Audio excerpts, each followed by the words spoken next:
এজন্য তোমরা প্রত্যেকে শিক্ষার্থী এবং অভিভাবক যারা আছেন, একটা ছেলে আমেরিকার ইঞ্জিনিয়ার হয়েছে, সে আমেরিকাতে ইঞ্জিনিয়ার হয়েছে। তার মা তাকে কল করলো একদিন যে বাবা, তোমার বাবা মারা গিয়েছে, তোমাকে আসতে হবে। ছেলে বলছে ঠিক আছে মা, আমি আসার ব্যবস্থা করছি। কিছুক্ষণ পর ছেলে তার খালাকে ফোন দিয়ে বললো, মাকে একটু বুঝাও, আমার একটা প্রমোশন আছে, আমি যদি এখন চলে যাই আমার প্রমোশনটা আটকে যাবে, তুই মাকে বুঝাও, আমি টাকা পয়সা পাঠাচ্ছি, তুমি মাকে বলো যেভাবে হোক কি বাবার সর্বশেষ দাফনের ব্যবস্থা করতে। মা কল দিয়ে বাবাকে বলল, সন্তানকে বললো, বাবা এই জন্য তোকে মানুষ করেছিলাম, তোর বাবার শেষ ইচ্ছা তুই তাকে জানাজার নামাজ পড়াবি, তোর বাবার শেষ ইচ্ছা তুই তাকে দাফন কাফন পড়বি, তুই আসবি না?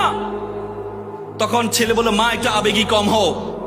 ছোটবেলায় যখন আমি ক্লাস 5-এ পড়ি তখন আমার দাদা মারা গিয়েছিল, আমি লাশের পাশে কান্না করছিলাম, তুমি আমাকে জোর করে নিয়ে স্কুলে দিয়ে আসছিলে, তুমি বলেছিলে যিনি মারা যাওয়ার তিনি মারা যাবে, ক্যারিয়ারের সাথে কোনো কম্প্রোমাইজ করা যাবে না। সেদিন আমার মাথায় ঢুকে আছে ক্যারিয়ারের সাথে কোনো কম্প্রোমাইজ হবে না। তো সুতরাং আজকে আবেগে একটু কম হও। প্রিয় অভিভাবক এখানে আছেন, সন্তান মনে রাখবেন, সন্তানরা দেখে শিখে, বলা হয় লার্ন ইন বিহেভিয়ার, সন্তান আপনাকে দেখে শিখে। তো সুতরাং আপনি যেভাবে সন্তানকে শেখাবেন সন্তান সেভাবে শিখবে। প্রিয় শিক্ষার্থী ভাই বোনেরা, তোমরা তোমাদের সন্তানকে, তোমাদের পিতামাতাকে মনে রাখবা ফাদার, মনে রাখবা ফ্যামিলি মানে কি মনে রাখবা, FAMILY, F for father, A for and, M for mother, I for I, L for love, Y for you. Father and mother, I love you. It's called a family. পারবা তো ইনশাআল্লাহ? রাসূল করিম সাল্লাল্লাহু আলাইহি ওয়াসাল্লাম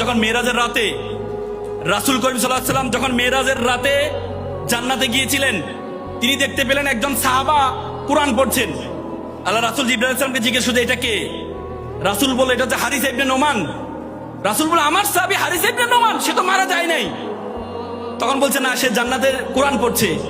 আল্লাহ রাসূল যাওয়ার পর হারিস ইবনে নোমানকে ডাকলো, বলছে হারিস ইবনে নোমান, তুমি এমন কি ইবাদত করো, তোমাকে আমি দেখলাম তুমি জান্নাতে নামাজ পড়ছো।